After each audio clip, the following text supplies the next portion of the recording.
Magandang araw pong muli sa inyong lahat mga kapatid. Tayo po ngayon ay magpapatuloy sa ating serye sa Gospel of John at tayo po ngayon ay nasa chapter 3 na mula sa verse 31 up through verse 36. Pero ngayon po ang babasahin lang natin ay verse 30, mula po sa verse 30 hanggang verse 36. Pero ngayon po ay babasahin lang natin ang verse 30 up to verse 31. Tapos po yung mga susunod na talata ay pag-aaralan na natin. Basahin ko po sa Biblia ang hawak ko. John chapter 3 verses 30 to 31. Kinakailangan siyang maging dakila at ako na may maging mababa.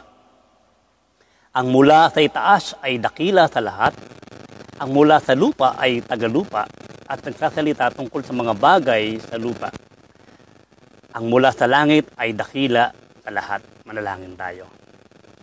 Aming Ama sa langit, samahan mo po kaming muli sa pangangaral ng iyong salita.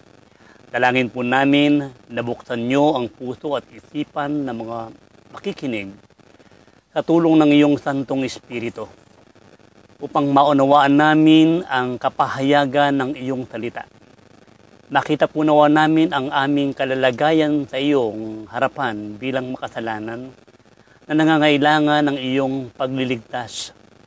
Magligtas po nawa kayo ayon sa inyong kalooban. Sa ngalan ni Jesus. Amen. Sa nakaraan nating pag-aaral, tinalakay natin ang patotoo ni John the Baptist kung paano dapat itanyag at dakilain ang Panginoong Jesus ng isang lingkod na katulad niya. Sinabi niya sa John chapter 3 verse 30, Christ must increase and I must decrease. Alam nyo, nang malaman ng mga alagad ni John the Baptist na mas maraming tao ang pumaparoon sa pangangaral at pagbabautismo ni Jesus kaysa sa pangangaral at pagbabautismo ni John the Baptist, nagkaroon sila ng inggit para kay John the Baptist. Subalit, sinaway sila ni John the Baptist dahil sa kanilang maling pag-uugali bilang lingkod ng Diyos. Sa halip, sinabi niya na lahat ng mabuting bagay na nagaganap sa gawain ng Panginoon ay biyaya lang ng Diyos at sa Kanya ito totoong nagmumula. Hindi ito nagmumula sa lakas at husay ng pangangaral at pamumuno ng isang pastor. Bagamat tinawag ng Panginoon si John the Baptist na pinakadakilang nilalang at higit na dakila sa lahat ng propeta, subalit nagawa niyang ibaba ang kanyang sarili na mas mababa pa sa isang lingkod na hindi karapat-dapat magtanggal ng panali ng pangyapak ni Kristo. Ipinakita niya na upang si Kristo ang maitaas at makilala, ang kanyang lingkod ang dapat mababa. Be humble for Christ's sake. Si John the Baptist ay naging tapat din na tagapagbalita, mangangaral o herald ni Kristo. Buong tapang niyang ipinapahayag ang katotohanan ng salita ng Diyos. Kamuhian man siya ng mga Parisayong sinaway niyang magpabautismo dahil sa kawalan nila ng pagbabago, bunga ng pagsisisi. Upang hindi siya ang maitaas sa kanyang pangangaral bilang herald o tagapagbalita, si Kristo ang itinuturo niya na tignan ng mga tao bilang kordero ng Diyos na nag-aalis ng kasalanan ng sanlibutan. Kahit na maging mitya ito ng buhay niya, di siya natakot sawayin ang pangangalo niya ni Herodias na asawa ni Haring Herodes na naging sanhi ng pagkakakulong at pagkapugot ng ulo niya. Be a herald for Christ's sake. Sinabi rin ni John the Baptist na si Kristo ang bridegroom o ang lalaking ikakasal at siya nang may tulad ng abay nito o best man, na ang tungkulin niya ay tumayo at makinig o maghintay sa anumang iuutos ng bridegroom upang ihanda ang bride o ang mga mananampalataya sa pagdating ni Kristo na siyang bridegroom at magbantay sa pagdating ng bridegroom upang maipresent niya ito sa bride. Lahat ay gagawin niya para sa ikasisiya ng bridegroom. At matapos niyang magawa ang kanyang mga tungkulin, doon na lulubos ang kasiyahan niya. Kaya hindi naman habang inihahanda ng isang lingkod ang mga mananampalataya sa pagdating ni Kristo, ang kasiyahan niya bilang lingkod ay nalulubos, hindi para sa sarili niya, kundi kapag naitatanyag niya at nadadakila niya si Kristo. Be happy for Christ's sake. Hindi natin sinasabi na nakasalalay ang katanyagan ni Kristo sa pagpapakababa ng kanyang mga lingkod. Dahil magagawa pa rin ng Diyos na gawin niyang tanyag ang kanyang anak na si Kristo kahit wala tayo. Sa halip, isipin natin na isang napakalaking pribileyo ang maging lingkod ni Kristo at maging kasangkapan ng Diyos sa ikatatanyag ng kanyang anak. Ngayon naman sa ating pagpapatuloy, kung tatanungin kita sa oras na ito, bukod sa si Kristo ang tagapagligtas, ano pa ang dahilang nalalaman mo kung bakit dapat siyang maitanyag o madakila? Matapos nating talakayin kung paano maitatanyag ng isang lingkod si Kristo o how Christ must increase, tatalakayin naman natin hindi lang kung paano, kundi kung bakit dapat maitanyag, maitaas o madakila si Kristo. Kung nais niyong malaman kung bakit dapat nating maitanyag o madakila si Kristo, pakinggan natin ang mensaheng ito na pinamagatang Why Christ Must Increase. Why Christ Must Increase. Bakit dapat matanyag si Kristo? Paalala lang, para hindi tayo magkaroon ng kalituhan sa ating pinag-aaralan. 2 Juan ang nababanggit natin sa ating tinatalakay. Una ay si Apostol Juan na kabilang sa 12 alagad ng Panginoong Hesus. Siya rin ang sumulat ng ebanghelyong ito na ating tinatalakay. Ikalawa ay si Juan Bautista o si John the Baptist. Siya ang huling propeta ng lumang tipan na isinugo ng Diyos upang ihanda ang mga tao sa daraanan ng Mesiyas sa pamamagitan ng pagbabautismo sa mga nagsisisi sa kasalanan. Siya rin ang nagsabi sa verse 30, Christ must increase and I must decrease. Kinakailangan siyang maging dakila at ako na may maging mababa. At para sa unang puntos, ituloy muna natin ang pagbasa sa verse 31. Sabi rito, ang mula sa itaas ay dakila sa lahat. Ang mula sa lupa ay tagalupa at nagsasalita tungkol sa mga bagay sa lupa. Sino ang tinutukoy na mula sa taas o mula sa langit? Sinasabi nito na kaya kinakailangang maitanyag si Kristo dahil siya ay mula sa itaas o sa langit. Samantalang si John the Baptist, gaano man siya kadakila, bilang huling propeta na isinugo ng Diyos, siya ay tulad lang natin na mula sa lupa. Sa English translation, John chapter 3 verse 31. He that cometh from above is above all. Christ must increase because He is above all o higit na dakila sa lahat dahil nag-iisa lang si Jesus na mula sa langit. Bakit dapat matanyag si Kristo? Why Christ must increase? Para sa ating unang puntos, because Christ is above all. Because Christ is above all. Si Kristo ay higit sa lahat, kaya siya dapat matanyag. Nagpapatotoo si John the Baptist na kaya hindi siya o sino mang tao ang dapat matanyag dahil si Kristo ang nakahihigit sa lahat ng tao. He is above all. Bakit? Dahil si Kristo ay hindi buhat sa lupa, kundi buhat sa langit. Mayroon bang tao lang na buhat sa langit? Ibig sabihin, si Kristo ay Diyos. Kaya nga sinasabing, Christ is above all. Dahil walang makakahigit sa Diyos.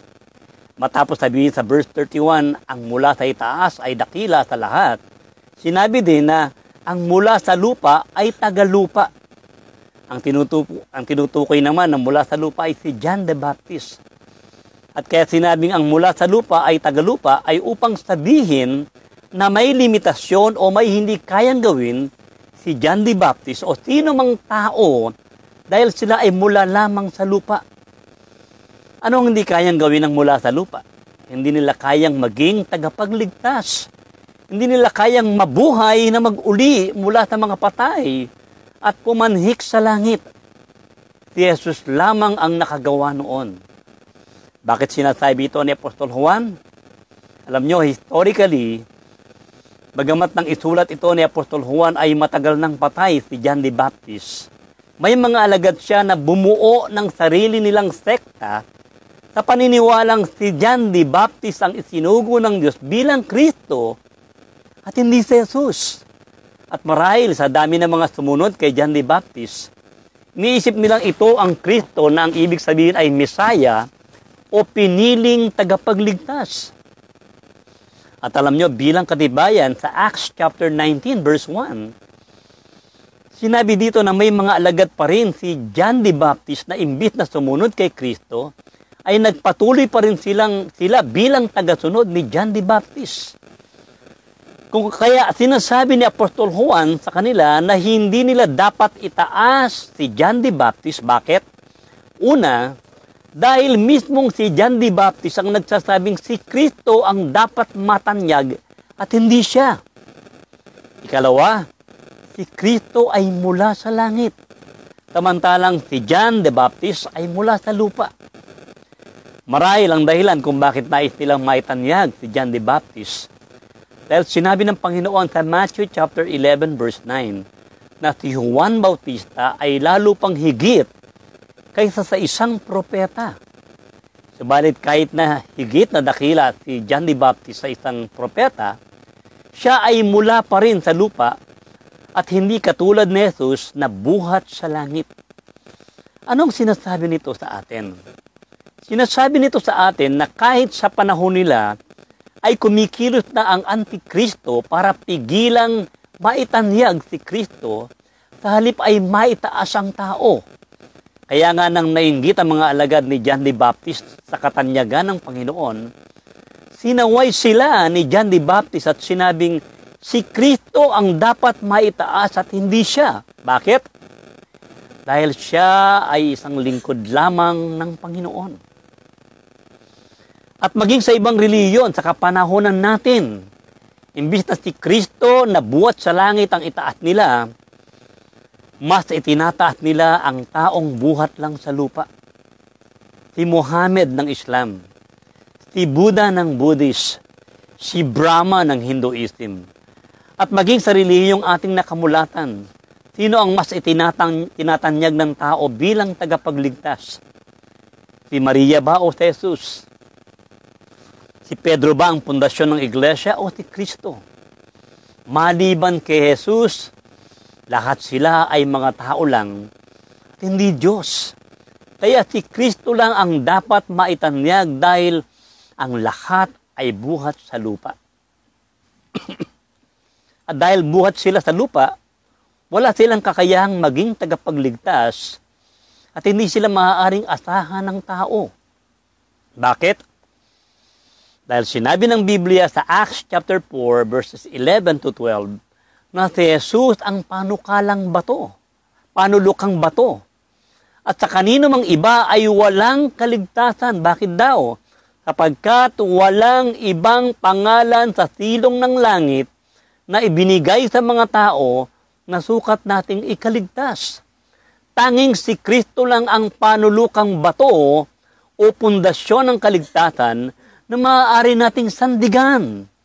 Siya rin ang tanging daan patungo sa langit ayon sa John chapter 14 verse 6. Kaya siya lang ang dapat maitanyag dahil siya lang ang nag-iisang tagapagligtas. Bukod dito, si Kristo lang ang namatay sa krus at siya lang ang nagbayad ng kasalanan ng tao. Sinabi ni Jeremiah sa Jeremiah chapter 17 verse 5, sinumpa ang sinumang nagtitiwala sa tao. Kung nagtitiwala kang ililigtas ka ng tao o naniniwala ka na si Kristo ay tao lang at hindi Diyos, sinasabi ng Biblia na sinumpa ka. Ngunit paano mo maitatanyag si Kristo? Kailangan mong kilalanin at maitanyag ang kabuuan ng persona ni Kristo. Hindi lang bilang tagapagligtas, kundi bilang Diyos na buhat sa langit. Bago pa siya nagkatawang tao, Kaya nga sinabi ni Apostol Juan sa John chapter 20 verse 31, na ang layunin niya sa pagkasulat ng ebanghelyo niya ay upang sampalatayaan si Kristo hindi lang bilang tagapagligtas, kundi bilang anak ng Diyos. Sinasabi ko ito dahil bagamat kinikilala ng iba si Kristo bilang tagapagligtas, ngunit hindi kinikilala bilang Diyos. Ganito dapat maitanyag si Kristo bilang tagapagligtas at bilang Diyos. Kung kaya maging sa buhay natin at sa loob ng iglesia, hindi natin dapat itaas ang ating mga sarili na para bang kung wala ka ay hindi magaganap ang lahat. Dahil si Kristo lang ang dapat maitanyag. Bakit si Kristo ang dapat maitanyag? Why Christ must increase? Because Christ is above all. Si Kristo na mula sa langit ang tanging nakakahigit sa lahat. At para sa ikalawang puntos, basahin natin muli ang verse 31. Ang mula sa itaas ay dakila sa lahat. Ang mula sa lupa ay tagalupa at nagsasalita tungkol sa mga bagay sa lupa. Sinabi sa verse 31 na ang mula sa lupa ay nagsasalita ng mga bagay sa lupa. Anong ibig sabihin nito? Sinasabi dito na kung si John the Baptist o ang sino mang tagalupa ay mangangaral, ang kanilang sinasabi at nalalaman ay limitado lang at narinig o nalaman lang nila dito sa lupa. Ngunit hindi ganon si Kristo na mula sa langit. Ang sinasabi niya ay hindi mula sa kaisipan at kaalaman ng tao. Ang kaalaman niya ay mula sa langit. Sinabi pa ng talatang 22, pinapatotohanan niya ang kanyang nakita at narinig. Kung ano ang narinig niya at nakita niyang ginagawa ng Amang Diyos, yun ang kanyang sinasabi. Kaya nga sinabi sa John chapter 2 verse 25, sapagkat hindi niya kinakailangan na ang sino man ay magpatotoo tungkol sa tao. Sinasabi dito na si Kristo ay hindi katulad ng tao na para malaman niya ang katotohanan patungkol sa isang tao, hindi kailangang may magsabi nito sa kanya. Bakit? Tuloy natin ang pagbasa sa John chapter 2 verse 25. Sapagkat nalalaman nga niya ang sinasaloob ng tao. Sa makatuwid, sinasabi nito na si Kristo ay dapat matanyag dahil bilang Diyos na nagkatawang tao na buhat pa sa langit, alam niya ang lahat ng bagay. Bakit si Kristo ang dapat matanyag? Why Christ increase? Sabi natin kanina, because Christ is above all. At point number 2, because Christ is all-knowing. Christ is all-knowing. Si Kristo ay dapat matanyag dahil nalalaman niya ang lahat ng bagay. Nalalaman niya ang laman ng puso mo at kung ano ang iniisip mo kahit sa mga oras na ito. Nagagawa niya yon dahil siya ay buhat sa langit at Diyos na nakakaalam ng lahat ng bagay. Sinabi ba sa John chapter 2 verse 23 to 24, marami ang sumampalataya sa Kanya nang makita nila ang mga himalang ginagawa niya. Subalit sabi sa verse 24, subalit hindi nagtiwala si Jesus sa kanila. Hindi nagtiwala o hindi naniwala si Jesus sa pananampalataya nila. Bakit? Sabi rito, sapagkat alam niya ang kanilang mga iniisip. Sa verse 25, nalalaman niya ang kalooban ng lahat ng tao. Hindi lang ang kalooban ng ilan, kundi ang kalooban ng lahat ng tao sa buong mundo. Bakit sinabing hindi naniwala si Jesus sa mga sumampalataya na nakakita ng mga himalang ginagawa niya? Dahil nalalaman niya kung ang pananampalataya sa kanya ng isang tao ay totoo o pakitang tao lang. Wala tayong maitatago sa kanya. Hindi rin na-impress si Kristo nang sabihin ni Nicodemo sa kanya sa John chapter 3 verses 2 to 3, Rabbi, nalalaman namin ikaw ay isang guro na nagbuhat sa Diyos sapagkat walang makakagawa ng mga tanda na iyong ginagawa maliban na kung suma sa kanya ang Diyos. Kahit pa ipinapahayag ni Nicodemo na nakikilala niya si Kristo. Hindi naniwala si Kristo, kaya nga sinabi niya kay Nicodemo na kailangang may panganak na magmuli ang isang tao para siya makapasok sa kaharian ng Diyos. Sinabi yun ni Kristo dahil alam niyang hindi paligtas ang relihiyosong si Nicodemo at hindi pa ito nakakapasok sa kaharian ng langit. Anong sinasabi nito sa atin? Sinasabi nito na hindi madali para sa atin bilang tao na malaman kung sino ang totoong ligtas at kung sino ang nagpapahayag lang na siya ay Kristiyano. Pero madali iyon para kay Kristo. Kaya nga sinabi niyang hindi lahat ng nagpapahayag o tumatawag sa Kanya ng Panginoon, Panginoon, ay makakapasok sa kaharian ng langit. Maaari mong lokohin o paniwalain ang ibang tao sa iyong panlabas na kilos. Excuse me po. Ngunit alam ni Kristo kung sino ang totoong nagsisisi ng kasalanan at kung sino ang totoong sumusunod sa kanyang mga utos. Hindi niya kailangang may magsabi sa kanya kung sino ang totoong ligtas at hindi ligtas dahil nalalaman niya ang lahat ng bagay. Alam niya rin kung totoo mo siyang bahal, hindi lang sa salita, kundi kung tapat kang sumusunod sa kanyang mga salita. Alam niya rin kung totoong kinamumuhian mo ang kasalanan o patuloy mo pa rin minamahal ang kasalanan.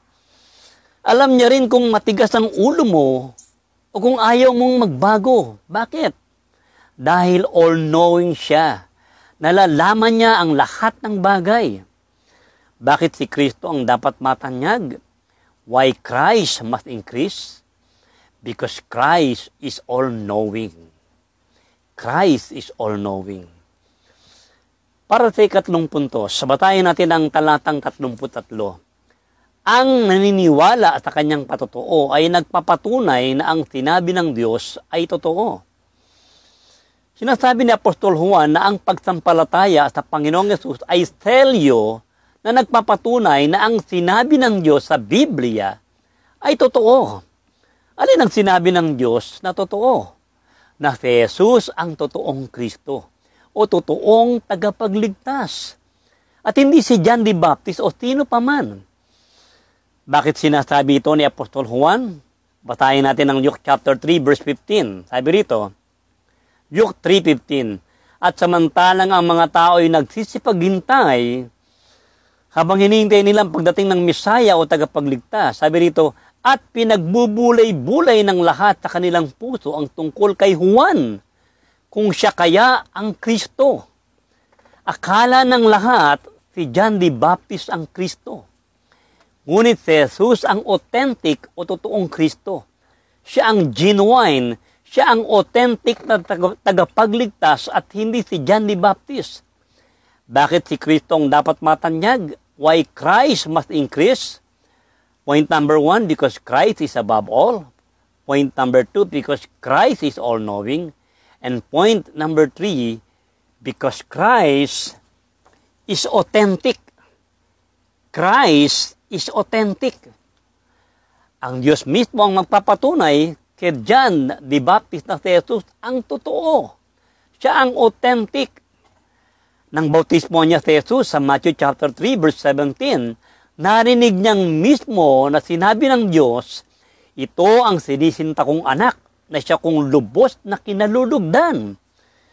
Itong dahilan kung bakit sinasabi ni John the Baptist, he must increase and I must increase. Ang totoo, sa John chapter 1 verse 19, kaya isinugo ng Sanhedrin ang mga Pariseo para imbestigahan si John the Baptist kung siya nga ang totoong Kristo. Dahil kahit sa panahon nila ay may nagpapanggap ng Kristo. Kaya nga sinabi ni Kristo sa Matthew chapter 24 verse 4 to 5, mag-ingat kayo upang hindi kayo mailigaw ni numan. Bakit sila pinag-iingat ni Kristo? Sa verse 5, maraming paparito sa pangalan ko at magpapanggap na sila ang Kristo at marami silang maililigaw. Anong sinasabi nito sa atin? Sinasabi nito sa atin na mag-ingat tayo dahil kahit sa ating kapanahunan ngayon, maraming magpapanggap na Kristo at iniligaw sa kamalian ng marami. Halimbawa na lang, isa dyan si Kibuloy. Buong tapang niyang sinasabi sa telebisyon na siya raw ang anak ng Diyos. At marami siyang naililigaw. Hindi lang yan. Sinasabi ni Apostol Pablo na mag-ingat din tayo sa mga bulaang tagapagturo na mga ngaral ng ibang ebanghelyo at ibang Kristo. Ipapangaral nila ang ibang Kristo na hindi ang Kristo na itinuturo ng Biblia. Halimbawa, ipinapangaral nila na minamahal ni Kristo ang sino mang tao kahit nagpapatuloy pa siya sa kasalanan. Alam nyo, matatanggap pa natin na kahit gaano kalaki ang kasalanan ng isang tao, maaari siyang patawarin ng Panginoon sa kondisyon na kung mananampalataya siya kay Jesus, magsisisi at tatalikuran niya ang makasalanang pamumuhay. Ngunit kung ituturo nila na minamahal tayo ni Jesus kahit magpatuloy tayo sa makasalanang pamumuhay, hindi iyan ang Kristong itinuturo ng Biblia.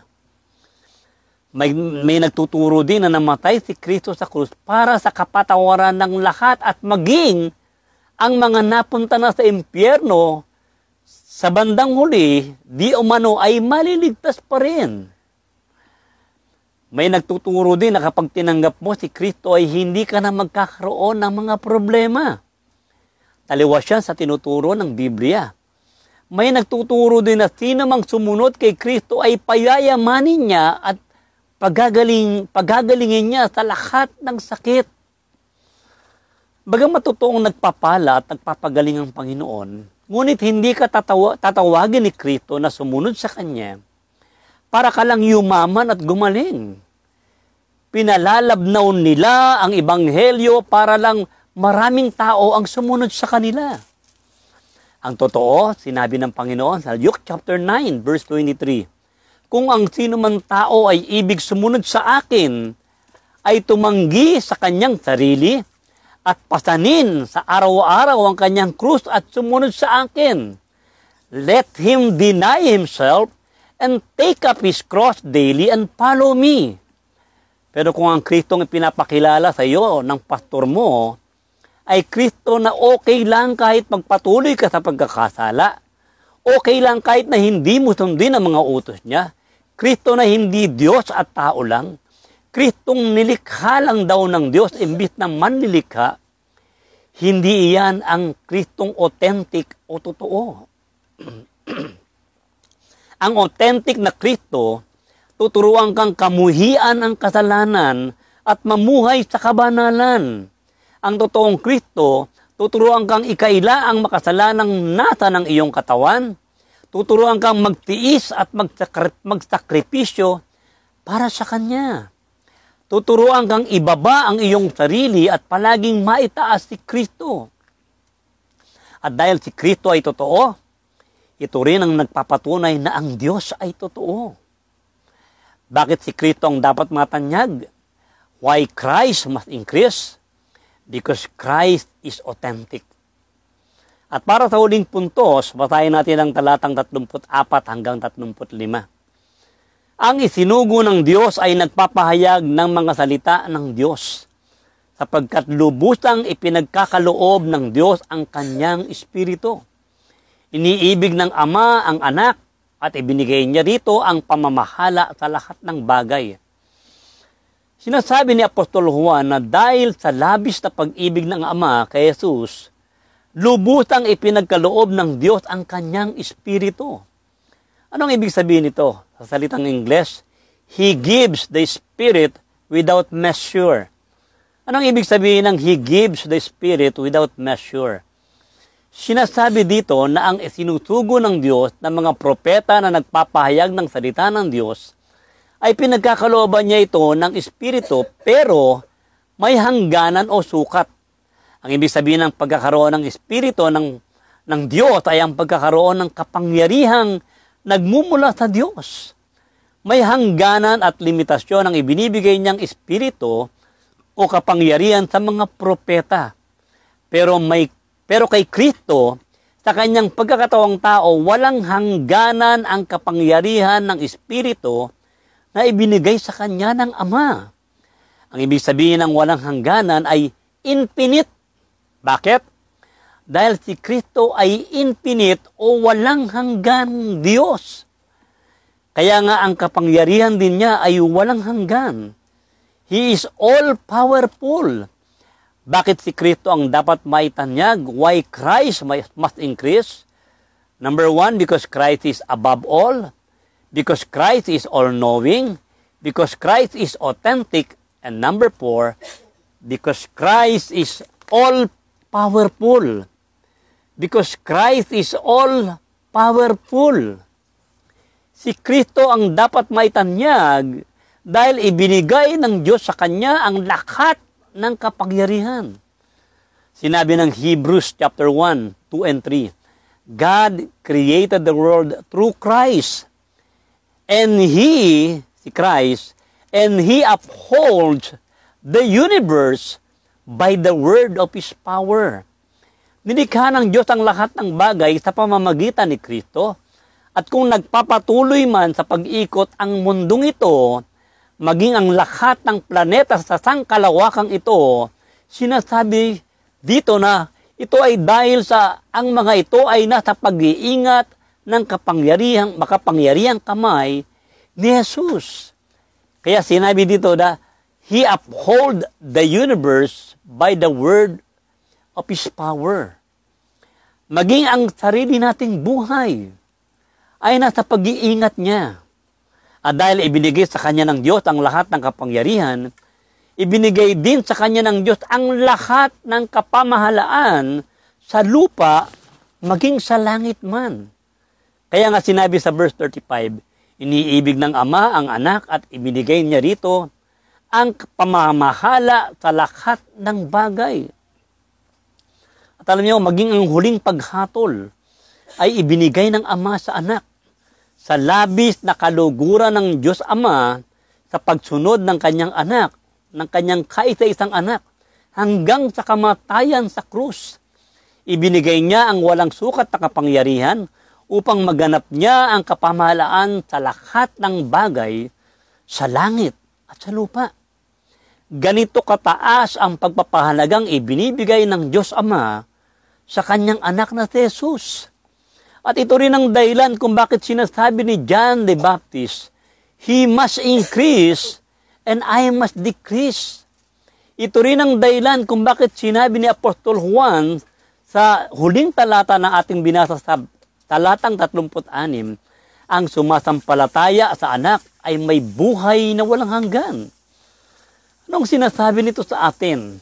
Sinasabi ni Apostol Juan, na dahil sa laki ng pag-ibig ng Ama kay Jesus, ang sino mang manampalataya at tumanggap sa kinalulugdan niyang anak bilang Panginoon at tagapagligtas ay pinagkakalooban ng buhay na walang hanggan.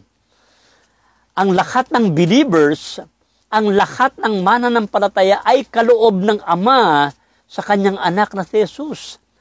Kung kaya labis na iniingatan ni Jesus ang bawat mananampalataya, dahil tayo ay regalo ng Amang Diyos sa Kanya.